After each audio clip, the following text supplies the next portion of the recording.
البرتغال بالخمسة. رونالدو يقود المجد الأخير. صراع الكرة الذهبية يشتعل.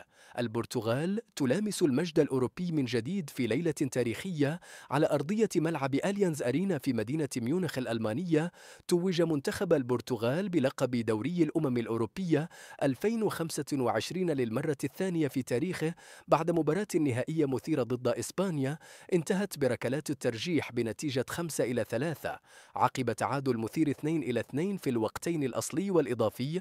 إسبانيا بدأت بقوة وسجلت هدف التقدم عن طريق زوبيميندي في الدقيقة 21، لكن البرتغال ردت بسرعة عبر نونو مينديز الذي راوغ وسدد ببراعة في الدقيقة 26.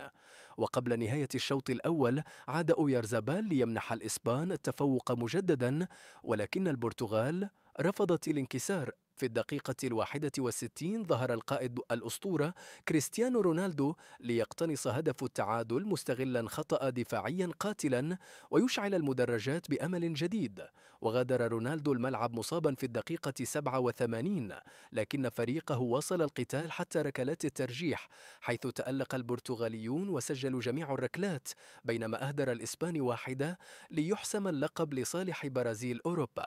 كريستيانو رونالدو مجد في سن الأربعين في عمر الأربعين، وبينما يتجه معظم اللاعبين إلى الاعتزال، رونالدو يسجل، يقود ويصنع المجد.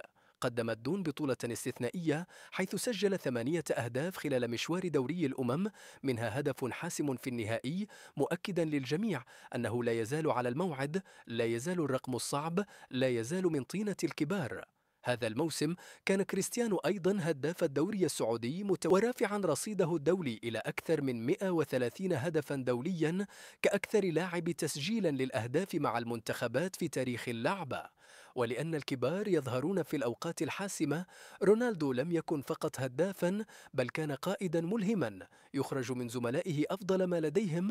هدفه في النهائي غير وجه المباراة وأثبت أنه لا يزال أحد أكثر اللاعبين تأثيرا في تاريخ اللعبة. الكرة الذهبية هل يستحقها الدون من جديد؟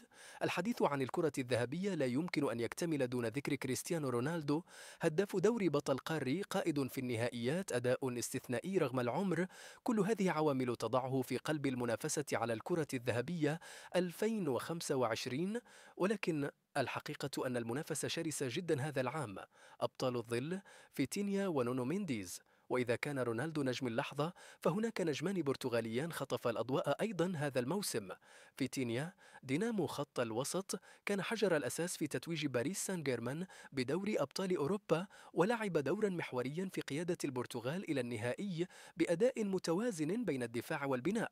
نونو مينديز الظهير الطائر ليس فقط سجل هدفا في نهائي دوري الأمم، بل كان أحد أفضل لاعبي الموسم مع باريس والبرتغال، بسرعة خارقة، قراءة ذكية وتمريرات قاتلة.